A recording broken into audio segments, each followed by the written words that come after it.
Ang susunod na programa ay rated PG. Ito ay nangangailangan ng patnubay at gabay ng magulang para sa mga batang manonood. Walang kamalay-malay si Giselle na ang pagpasok kay Eric at Justin sa Apex ang magiging pinaka-worst decision na ginawa niya sa buhay niya dahil maghihiganti pala ang dalawa. Lumabas rin ang tunay na kulay ni Eric at Justin sapagkat may dahilan pala kaya bigla silang umuwi ng Pilipinas at yun ay para pabagsakin ang negosyo ng pamilya Tanyag. Ang hindi alam ni Giselle, abot langit pala ang galit ni Eric sa pamilya niya at binibrainwash niya si Justin para magalit rin ito sa nanay niya at para maisagawa ang kanyang plano.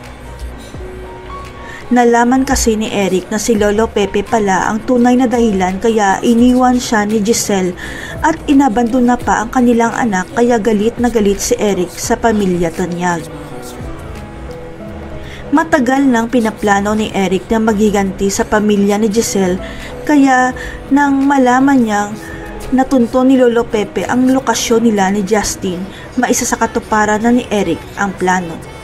Pero ang hindi alam ni Lolo Pepe na isahan siya ni Eric sapagkat hindi niya pala tunay na kadugo ang Justin na babae sapagkat ang tunay niyang apo ay lalaking Justin. Ito ang dahilan kaya hindi nakauwi kaagad ng Pilipinas si Quinito dahil natuklasan niya na peke pala ang DNA test result ni Justin dahil hindi match ang DNA niya sa mga Tanyag. Nang mabalitaan ni Eric na nasa ICU si Lolo Pepe, kaagad silang umuwi ng Pilipinas ni Justin dahil matutupad na ang matagal niyang pinapangarap na makapaghiganti kay Giselle. Abot langit ang kasiyahan ni Eric dahil hawak niya sa lieg si Giselle dahil desperado ito na makasama si Justin na akala niyang anak niya pero ang totoo impostor lang pala. Ang hindi alam ni Eric at Justin, maraming mata at tenga sa loob ng Apex at may nakarinig ng usapan nilang dalawa na gusto pala nilang pabagsakin ang ospital ng pamilya Tanyag. Magsusumbong ang taong nakarinig ng usapan ni Eric at Justin kay Giselle at dito na magsisimula si Giselle na mag-imbestiga tungkol sa tunay na katauhan ni Eric at Justin.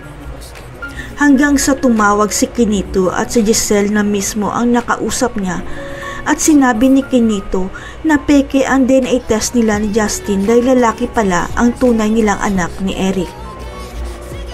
Biglang gumuho ang mundo ni Giselle dahil natutunan na rin niyang mahalin si Justin kahit hindi pala sila magkadugo kaya si Giselle na mismo ang magpapalayas sa dalawa.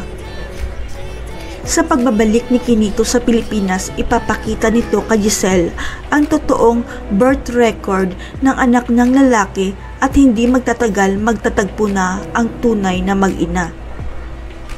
Makokonsensya kaya si Justin at aaminin ang masamang plano ni Eric kay Giselle? Babalik na kaya si Annalyn sa Apex dahil siya na lang ang solong tagapagmana nito? Abangan.